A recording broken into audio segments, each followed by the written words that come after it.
those who've been following the conversations on the WhatsApp, some comrades of ours had been arrested, they've been released, but we were following up on that. But also, there's someone who I had worked for Uraya. I was at an Uraya retreat for the last 3 days, so I had to come back for this forum. So that has also thrown my schedule a bit crazy. But I'm happy to be here. I'm happy to see all of you and all these young faces in this Maskani. And first, I want to talk about what a Maskani is. In fact, one of the guys who was arrested yesterday when there was a protest about Sina Job KE. It's called Kimani Mweke. He's one of the founders of Maskani, these Maskani conversations. He has been engaged in those conversations since 2013. We've been having Maskani all over the country. And Maskani being a space where, just like in the Mitas, for those who are not familiar, a space where you can come, you can have conversations, you can have agreements, you can have disagreements, but you don't fight. You know, then you come out in the evening after work or after school and you sit kwa base, nakula gumzo, nakubaliana, kutokubaliana pia inakuja, stories ni mob, uongo ni mob pia, exaggeration, and then you have those conversations, and then jioni, after that you go home. There are no fights. Maybe, especially the key here is that even when you disagree, you don't exchange nini. Hakuna ngumi ama nini. People go home, and then tomorrow we come back to the Maskani and pick up another issue. So it's a space where we are encouraging. We're saying that Kenyans are used to shouting at each other. My point of view, nataka kuihama, and I want to shove it down your throat without listening to your point of view. And Maskani is a space where we try to change that narrative so that we know that everybody has an opinion and everybody has a right to their opinion, and everybody, whether we agree with them or not, has a right to hold what they believe. Naona sio lazima tukubaliane, bora tu tunasikizana. I don't know whether that makes sense. Hata tukikosana, tusiposikizana in terms of opinions and views, we don't have to fight about it. And I think this is a very good ground for that, having that conversation based on what has happened in the last few months. And I know there was a lot of misunderstanding and misreporting of what the issues really were. I think initially it was reported as a fight between Christians and Muslims. Then it was reported as Muslims, one set of Muslims fighting another set of Muslims. And it became issues of, I don't know, biashara, ama nini. So I hope we can get the real story from the members of this community who are here. But also set a precedent. I think the gentleman who was from IRCK-Maskani said that it is important to have many more of these dialogues in this community. I've interacted with members. There's another member of Maskani who used to live in Huruma, and he had to move because he was documenting and highlighting issues of extrajudicial killings. There's a lot of it. Huruma police station is notorious for that. And they threatened they'll kill him, so he had to move. He had to move from here. And he's called Jeremy, and he's still doing that work. He's also a founder member of the original Maskani team. So we've done, I don't know, Dr. Kulia, we've done a lot of documenting of extrajudicial killings around here at Sauti Wanjibo with his boss. So these are a neighborhood that is dear and close to my heart personally, because there's a lot of injustice happening here, but also there's a lot of hope because the young people have said no, and they are organizing themselves.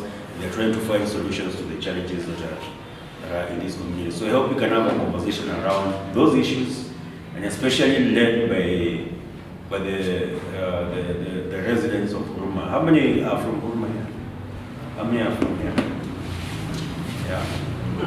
And it is a mixture of Christians and Muslims, or are you all Muslims? So I'd like, when you come back from tea, to get volunteers who can just give us a background of what that issue was, what that conflict was about, or several people can contribute to it, and what the perspective is. Then the rest of us can all start engaging now from an interfaith point of view. So, Huruma, tuko na watu like kutoka dini tofauti. There are Muslims, Christians, na wengine. So, like, briefly it will happen that day, the creative group, ni kwamba kulikuwa na interfaith dialogue. We call it in Kiswahili muhadhara. Okay? Then kulikuwa na like preachers from the Muslim side and from the Christian side. So pale walikuwa like the location of the place ilikuwa inafanywa muhadhara ama interfaith dialogue, ilikuwa a piece of land of which the owner is a Muslim. Okay? So katika ile harakati kuna vyombo inatumika pale like microphone, speakers, ina create sauti. Unapata so that the message ikwe like watu the audience wapate kusikia. So katika ile dialogue kulikuwa na jirani pale ana nyumba pale, like the jirani, the neighbor is a Christian, na hapo anapendezwa na ile sauti, manake ilikuwa sauti ya juu. So akaleta complaint whereby watu waondoke pale. So like watu walipoanza waondoke pale, waliondoka ni wale walikuwa like wamekuja mara ya kwanza, the first preachers, wakakuwa replaced the next day with different preachers ambao hawajui nini ilikuwa inaendelea jana. You understand? So wamekuja wakapata like si tumekuja saa hii hatuna story ile happen jana. So the guy ambaye alileta complaint akona no, it's getting worse, let me take another action. Akaenda police station to like kufikisha message. Then the OCS akatoa order from above, like kama from both sides inaleta issue na kila mtu anahusika, like mtu yote asikanyange hapo. But the Muslim brother akasema since the land is mine, nimewapatia ruhusa permission. No, you can use the land like kwenye mnataka. So katika ile harakati tena ikakuwa na exchange tena another group the preachers like wame from both sides walikuwa na exchange. Like unaona sura nyingine mpya leo, kesho sura nyingine mpya. Huyo kimita sura mpya huwezi mwambia like ulikuwa hapa jana, like why you coming back.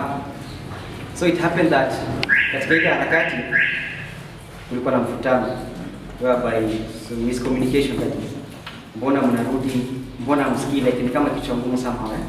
Na initially kulikuwa na some complaints whereby wanasema the mosque, that's like I had the mosque inatoa sauti like, during prayers wana interfere like kama wanasumbua watu. So the Christians even at night, during the night kuna ile like they do sing, preaching, kuna sauti pia wanatoa of which tunapata we Muslims yetu inakuwa like they call people to prayer, like inakuwa roughly 2-3 minutes maximum 4, but for the Christian brothers and sisters kidogo inakuwa kama saa 8 saa 9 usiku, whereby they do preach na sauti ya juu kuamsha wengine, na kuna wengine wagonjwa nini consider that. Also katika ile harakati ya kuita mapolisi, you know vijana like wakichokozwa defending back wanapenda kuzua vurugu. Kuna tumia tu wanaongoja tu kuguzwa like they are activated, that is ukimguza umempiga boost so wanachangamka. Yeah, you understand. So kuna tutu ya damu yao na watu ina boil na ngoja tu ignition. So kuna vijana tu walipana na temper, the short tempered guys wakaanza kuzua vurugu like noise, wakaanza kurusha mawe. Watu wengine pia kurusha mawe ni talent so wakaanza kurusha mawe ika create hiyo violence. Polisi wakaingilia, from the police, AP, GSU, breaking news, KTN, NTV, all that. Habari ikaendea. Unfortunately tukalost one Muslim brother. Hivyo ndivyo ilivyo briefly.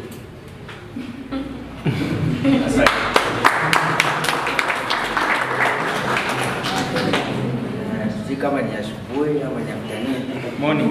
Morning. Okay. I want briefly to kitu ambayo litendeka hapo awali kuhusu hiyo violence. Kwenye ndugu yangu alisema before violence kulikuwa na mambo na mhadhara ya conversation between Muslim and Christian. Each and every day they come up with new topics, they discuss. They see which they want to reveal which is a true religion.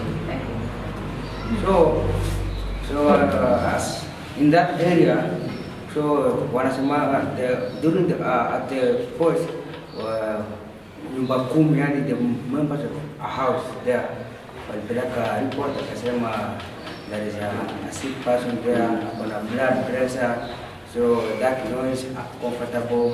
Tukapeleka post na the people askari wakakujia hizo tupa sauti. Ule walikujia wakati wanapeleka wanaelekea, so the Muslims started following them. They say no, we are doing it to defend their faith. So katika hiyo harakati the police hata wakataka kuwapatia. So you know, the way my brother said, when you do something to them, yani they are wanakuwa na temper ya juu sana. They are unable to control it. So at the end they were hungry. The way when they are walikuwa wanarudi ku destroy vitu. Wanapata hii church, wakuja wanavunja, they destroy everything in the church. Wameharibu vitu mingi. So during that it take like around 2 weeks your conflict ikiendelea. Most of the people walikuwa mumia, 1 or 2 walikufa. So the leaders of the community, they decided to come together to find solution. At the end, they find solution. They say that the reason behind this is this and this. So let's solve this in peace, because property mingi sana ziliharibiwa, maduka, wholesalers, kanisa, zingine hata magari zimechomwa hadi. So that violence ilileta, it's like hatred ilikuwa, yani inaanza kuingia, but God alikuja akaingilia kati, akaweka pamoja. Now we are in peace. Yeah, stories za kichini. When it comes to maybe resources, ni resources tunapigania hapa na tujui. Whereby Kiamaiko wanataka leader Muslim atusimamie kama MP. Atavotia Muslim at the end of the day. Kama Christian ni wengi, Christian watawini. There kama conflict. Tunataka leader Muslim, ni mnataka leader Christian. This comes in hapo ndo nasema, if they involve all the stakeholders around, then the solution can be found to avoid your... Thank you for that point. A good point. A good practice solutions. How was it? Because was there does not say whether it's male or female. How was it wanaume ama ni wanawake ama ni mixed? Wote ni wanaume. So she just flagged that as an issue. Yeah. Hiyo wazee mingi wezekana kivunjwa.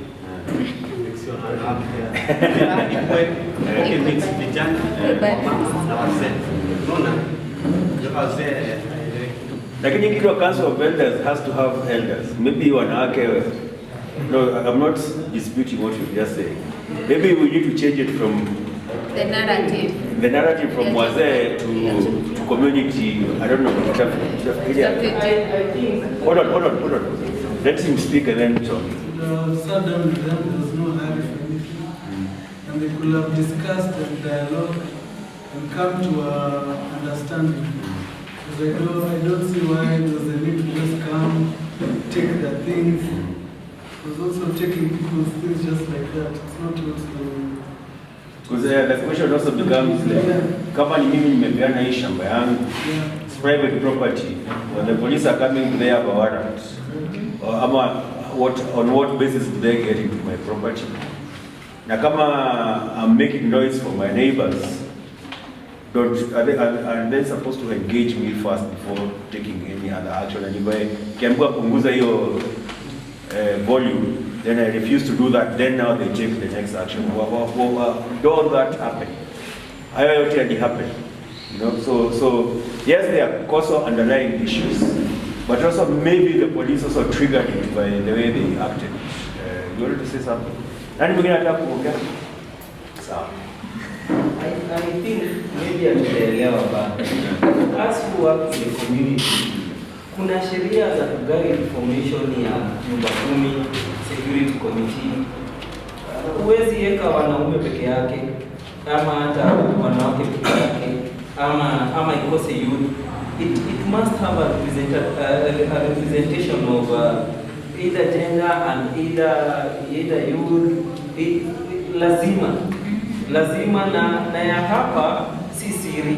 Ya hapa nakumbuka hata wakati ilikuwa inafomiwa, wazee wale wanafaa kwenda for 5 or 6 years. It's 3 years. Alafu aachilie na elections kama hizo zikifanyika, ambazo nimekuwa zikifanyika huku watu wakichaguana, OCS anakuaga, chief anakuaga. Sasa wao ni wako make sure sheria imefuatwa na kuna representation ya kila mtu. So unless uniambie mahali naona kuna makosa Edwin, kama tunaweza kubaliwa baada ya kuassess hizo vitu zote, is that those you remember the constant meetings that used to be held by nyumba kumi and security committees for informal settlement areas were mainly supported by NGOs and CBOs. So I think also that resourceful part of bringing people together was left to the community, which was not ready or didn't have that capacity to bring itself together. Hapo ndio nafikiria shida pia iko. So in your estimation, Yes. You can sit. Yes. In your estimation, the organizing that has been done here, because his point is the wazes are more, it's male dominated. That's, he's saying that is the one who they thought was supposed to act. But you think that already the organizing that has been done includes youth, women, and whatever. So what is the, kuna shida gani? Where are the women and where are the youth? Because he's saying in this case it's the men. Maybe you can think through that as he answers that. Najua watu kuzungumza wazuri ni Afrika Bridge. Hapo angalia chini kuna njia ambayo watu mbalimbali wanashirikiana kwa kuendesha shughuli zao. Kwa hiyo ndio tunaanisha hapa. Pia Michael, kuna problem. Problem ya kwanza tunaanza na hiyo nyumba kumi. Nyumba kumi wakifanya hiyo selection ya nyumba kumi authority wale wako wa yetu ya Madari, they were not included in legal freedom. Wanakuwa ni related sana na legal institutions. So mtu tu anajitokeza ndio akasema mimi mzee pia. So huyu mtu huwezi kupata hapo na conduct, hapo na vitu zile zinahitajika ndio amini kwa community. So anakuwa yeye anaingia hapo, na kama alikuwa criminal ama kitu kingine ama ana story zile hazifai, yuko hapo kulinda watu kwa wewe. Na yeye mwenyewe background yake discussion of that is the thing. Ingine ya Michael, ile kitu ile conflict ya leaders religion ni hapa ni kwa hivi. Unajua sisi community ya kutoka Tanzania tuna lugha yetu. So fanya kitu sisi Muslim pia kufanya hata community hawajui tunasema nini. Hata Waislamu wenyewe. Waislamu na Wakristo. Ndio Wakristo wengine Kiswahili ama wengine Kiingereza. Hata unaweza sikia tunasema nini ama sisi kusikia. So kuna kitu kama hiyo pia kwa sehemu hii kwa watu wa dini. Hasa ina ushauri kama bila mwanzo wa pole hapa hiyo issue ni muda mrefu sana. So ndugu zetu Christians kufanya kitu ambaye ni watu kutoka community nyingine tofauti na community ile ambayo iko hapa yote. Kwa mfano community kutoka North Kenya. So kuna competition. Hawa wanataka wafanye kitu, hawa wasikie vibaya. Hawa wanataka hawa wafanye kitu, hawa ndio wasikie vibaya. Sasa hizi mambo zimekuwa mingi sana. Which is beyond hiyo sasa, hata si dini sasa, hiyo ni imekuja hivyo. Imekuja hivyo. So sasa hii kitu vijana pia wale ambaye kulia sehemu hii hao hawako both sided kwa mambo ya lugha wajui. Hawa nasikia Kiswahili lakini lugha yao pia wanajua. So sasa hawa walikuwa nasikia vibaya, wao ndio wakikemea wenzao. Imagine mtu akisimama aseme kuna dini ambayo inaruhusu watu wauawe. Na Muslims don't that. Yeah, those are the misconceptions. Islam inasemekana ni dini ya peace, ya amani. Islam mtu akisimama aseme kuna watu wanaabudu mashetani. Sasa mashindano ni watu gani wanaabudu mashetani? Anasema na Kiswahili. So unaona vitu kama hizo zinaweka chuki ndani ya watu. Na Mungu pia wanasema kuna watu wanafanya hivi. Yeye pia nyingine wanasema kuna watu wanaabudu usiku wanaita mashetani. Kuna watu so hiyo at 3 AM wakati hiyo muziki inachezwa kwa kanisa ni mashetani mkono.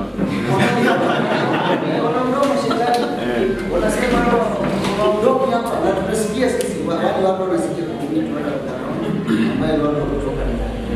so and people internalize haya mambo zinakuwa zina festa tu ndani mpaka sasa hii trigger opportunity kama hii inakuja sasa ina trigger hiyo reaction. Watu wanangojea Christian wanangojea Muslim watafanya nini? Muslim wanangojea Christian watafanya nini? Sasa ndio nafasi kidogo tu kipatikana mambo yaanze. Na hiyo ndio ilitokea hiyo ndio inatokea. So kama sasa hivi tunaongea na conversation inaendelea na wazee. Hii maneno ndio kubwa sana. Hao wazee ni wanawake na wanaume ama ni wanaume peke yake? Haya, sasa wazee ni wanaume ama wanawake peke yake? So kwanza kwa mila na kitu inaitwa mila. That is key. Katika mila si dini, hata mila ya dini, lakini mila ya watu jamii kutoka sehemu hiyo yetu si rahisi kwa meeting ambaye ni issue zina conflict na nini kwa mama mkambo. Si rahisi. Sababu hii kwa issue na nini kwa chuki si rahisi hapo sana. Lakini kwa mama position yao ilikuwa kwa Kristiano na Waislamu au mtaamana wewe unakuwa shetani nini unaona watu ndio kitu kinaendelea. So sasa nini itaweza kutekeleza kitu hapo? Pia tuna kitu ya mambo yetu iko hivi kwa wengi sana. Bila kuna dada amesema kwa wengi sana. So kama mtu anahitaji kwanza kufundishwa. Kweli kuna NGOs ziko hapa. Lakini zile NGOs wako hapa na authority pia wako hapa, administration wako. Na ni kweli wanafanya kitu kidogo. Lakini haifikii watu wengine wale wanahitajika.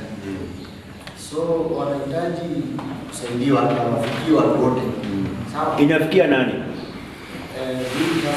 No, like what the NGOs are doing, what the churches are doing, what the mosques are doing. Inafikia kina nani? For example, here Michael tuko almost 30,000 people, almost 90. Kama siko sahihi. Ya Michael all peke yake sio hiyo Huruma yote. Naongea ya Michael. So katika hao watu sisi hapa kwa 50. Kuna watu wamebaki ndani nje. Siwezi sana information wanataka. Naelewa. Na pia kwa Michael kuna vijana wanapenda kukuja hapa. Unajua kuna kile kitu hapa. Kuna kile kitu nikisema hivyo wale wanaishi hapo wanajua ni nini. Siwezi sema nini. Sawa. Kuna kile kitu hata baadaye ukitaka wale wazuri ndio wapata. Self-contained. Najua Huruma is very cosmopolitan. Ya Michael kwanza, ya Michael. Na foreigners pia na nani. So watu wengi penda kuja huku. Ndio na kuja. Mpaka si ya shida. Ni kijana. Ndio wanatoka kokosho wanakuja. Magari no, leo wanakuja. Kuna vitu hapo tumia hapo.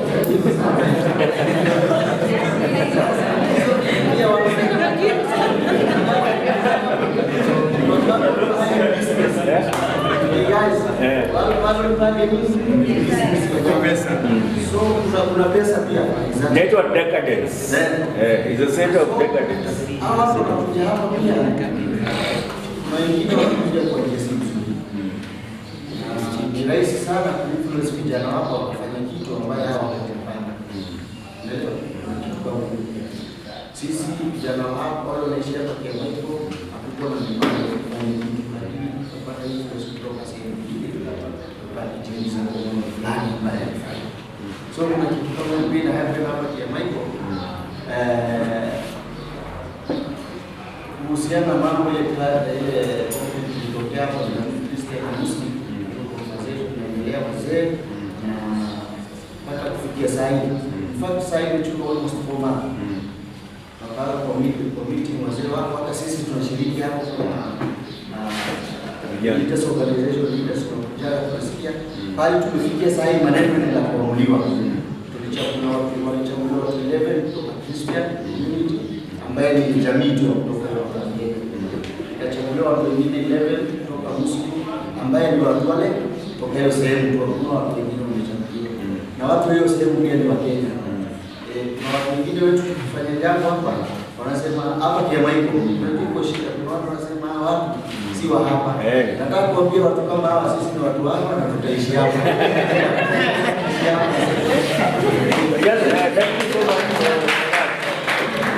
Nikuuliza tu just again this question, in those 11 Christian and Muslim, are there men and women? Kuna wanaume na kuna wanawake na vijana? Ni wanaume, wazee. Unajua wazee, mzee, it's both a woman and a man.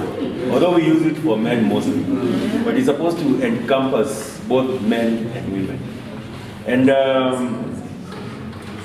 kama sasa hawa vijana, is it possible that hawa vijana ambao wali overreact walikuwa wametumia across other areas? So, for instance, in campus, I used to be part of a group that we organized, and then also back home, I'm from Western Kenya, and I was born Adventist, and part of certain meetings that we have once every year, there's usually like a version of Muhadara. And usually you'll have religious leaders from both sides, and they come and defend the basis of the religions and all that. So that will really set the tone a certain way. So religion in this case, where there was already conflict, was a low-lying fruit. Like that is what we are going to resort to. So, and then once you start, now you're looking for a way to attack each other, you'll find ways. Hawa wanapiga kelele, nyi pia mnapiga. Nyi sijui mnafanya nini? Nimesikia sijui kuna mpaka mashetani. So, these gatekeepers, those gatekeepers, they need to be more representative, because that is coming out. More women, more youth, so that the community owns these spaces and they own these leaders and they can listen to them and actually follow whatever directions that they give. And the same gatekeepers or leaders in this case, that they're more deliberate in their own activities and actions. They're able to foresee that if we do this in this setting, what will probably happen? How can we avoid it? And therefore, do what they are required to do for the community.